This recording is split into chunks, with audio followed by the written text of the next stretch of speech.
story about what I tell you about refugees and killings and mass killings, because we are facing now, and we cannot forget it, we are facing a new chapter in the Middle East. Since when I was your guest, a lot of things happened. The Arab Spring turned to a global jihad winter, as we know, and a lot of other changes that took place in the whole area, not only in the Middle East. It's a big mistake, because many times people speak about the Middle East, and when people speak about the Middle East, they speak about the Israeli-Arab conflict or the Israeli-Palestinian conflict. But this is wrong. This is one of the misperceptions about the whole story, about the big, when we look at the big picture, and we have to look at the big picture, then we have to know that it has nothing to do with the Israeli-Palestinian conflict. Of course, not with the Israeli-Arab conflict. Nothing to do. In the last week of November, I have here the numbers, I'll show it to you later. Something like almost 700 people were killed. Last week of November, I'm speaking about just last week. And last month, again, November, we are speaking about, I think it's 500, more than 500 people that were killed. And 2,500 people just in November, just from terror acts. Not speaking about war. In Yemen, for example, people don't know, but there is a war taking place in waves. In Somalia, it's a kind of enduring war that is taking place. Speaking only about terror, the numbers are terrible. Last year, speaking about 2013, we are speaking about 18,000 people that were killed out of terror. Now, most of them have nothing to do with the Middle East conflict. Most of them, we are speaking about Nigeria, and I guess they broadcast here, they publish what's going on. I mean, every 2 days, a new massacre that is taking place. Just some days ago, 120 people in a mosque. Now, the main problem when we're speaking about global jihad, we are speaking about Muslims who kill Muslims, or let's be accurate, jihadists who kill Muslims. The big majority of the victims are Muslims. So many times you can hear this kind of explanation. Look, this is, and I'm hearing it again and again, mainly by academics, sometimes by journalists too, that the whole story is because of the Muslim rage against the humiliation in the Israeli-Palestinian conflict. Nothing to do with it, because most of the killers don't even know where is Israel on the map. In Nigeria, they know where Israel is on the map. In Somalia, in some other places, they have no idea. Pakistan, Afghanistan, they don't know. But they don't kill Israelis, and they don't kill Norwegians, and they don't kill Americans. They kill their fellow Muslims, mainly, not only, but they kill whoever is around them, who is not like them.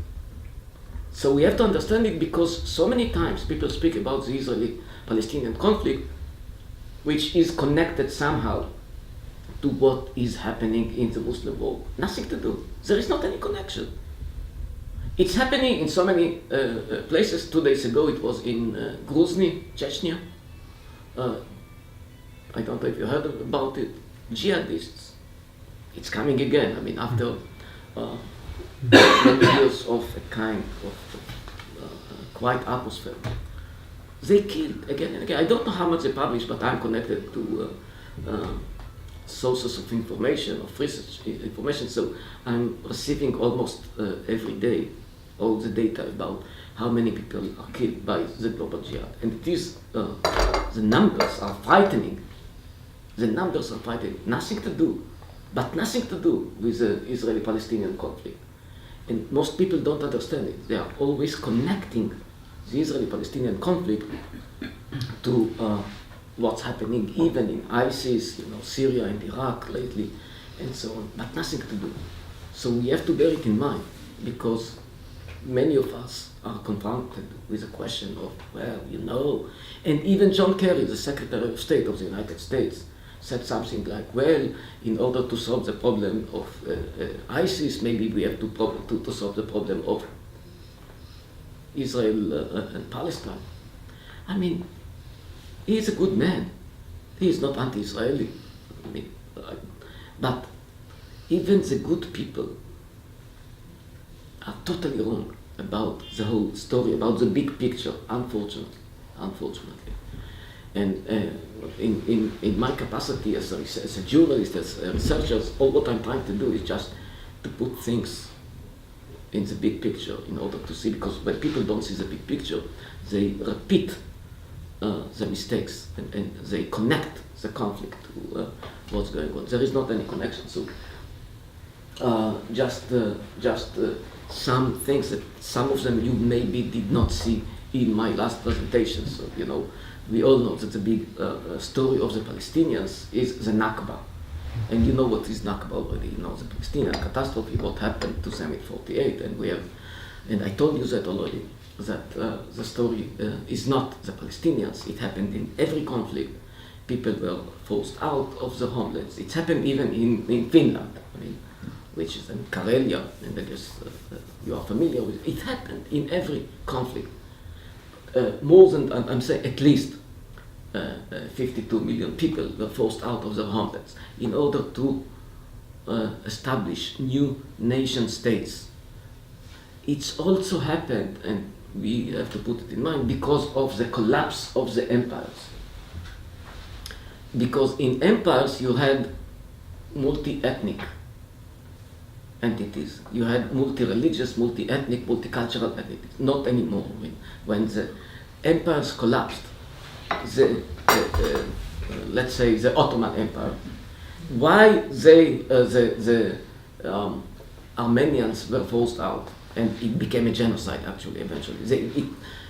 In the first place, it was not the intention, but it was the outcome. The outcome was a genocide, but they were cleansed out because there was not any empire anymore.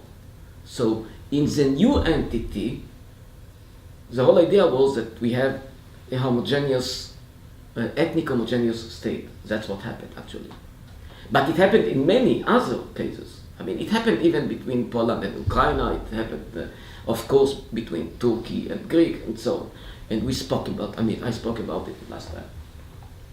What is interesting is how it is perceived by academics many times. This is highly important. For example, the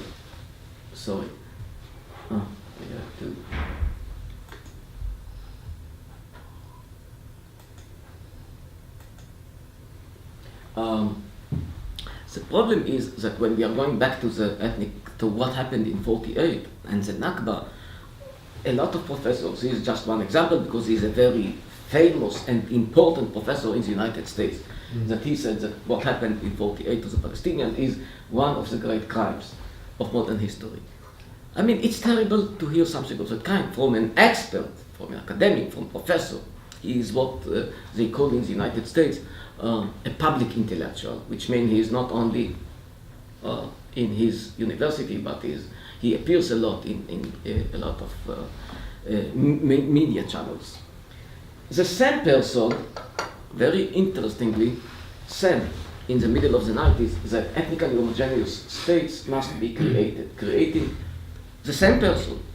How comes that about the 48 he said, what a hypocrisy, how comes that about the what happened in 48 he said that it's one of the worst crimes, and here he's saying that it should be done, this is the only way to solve problems. This was regarding the Balkans, right? Yeah. You can see that he published it in the New York Times in 93. No Jews involved. It's what? No Jews involved. Maybe yes, it's always Jews, But he is not. But you're right. So just the example of how many times academics can be so hypocrites when they get to the Middle East conflict. They say one thing and the opposite in the very same time. And it goes on and on because I checked what he said. I checked. That's something that he did not see. Because what I did is something very simple. I I took all the events of population exchange or forcing people out, transfers, whatever we call it, ethnic cleansing even. I just checked how many people were forced out and how many people out of them were killed. So, I mean, in order to check the severity of what happened, of what have been carried out. So now, the worst is, of course, the Armenians, because millions were forced out, but not millions, but 90% were perished. 90%. When we are going to the Turkey-Greek, the first stage in 1912, we are speaking about 60%, totally forgotten. People don't even speak about it. And when Turkey forced out the Kurds, 300,000 people, again, a story that is not, I mean, you don't have research institutions about the tragedy of the Kurds, 50%, and so on and so on and so on. When you get to what happened to the Arabs, that they were not, we are speaking about 700,000. Most of them fled, and we have to emphasize it, immediately after the 29 of November decision, the partition resolution, 2 states for 2 peoples that the UN decided. Immediately the day after, they began to flee. They were not forced out. I mean, the empire was still, the British Empire was still the ruling power. It was not Israel. Israel was not established yet. The moment that they invaded after the declaration of independence, when the war began, during the war, it happened. People were forced out. I don't deny it. I'm not saying it never happened. Yes, it happened. But it happened in every conflict. In every conflict. Now, when we look at the percentage, we see it's according, and what I'm taking it, in order to be very accurate, I'm taking Palestinian sources. I took the number of, you in my book, so you know what I'm talking about. I took Aref al-Aref, who is a very known historian of that, but I did not take Zionist sources. I took the Palestinian, the most important Palestinian source, the most important Palestinian historian, and we are talking about less than 2% that were killed. So, just to look at the proportions, so the severity was not the highest, but the opposite was almost actually the lowest when we are speaking about. But it turned to be that it became one of the worst crimes of modern history. Wow, come on, and it goes on and on. I showed you just to complete my last lectures with years ago. Now, the main problem, as I told you right now, is the global jihad. And well, as we know, the new entity, Excuse me, could we cut first and then open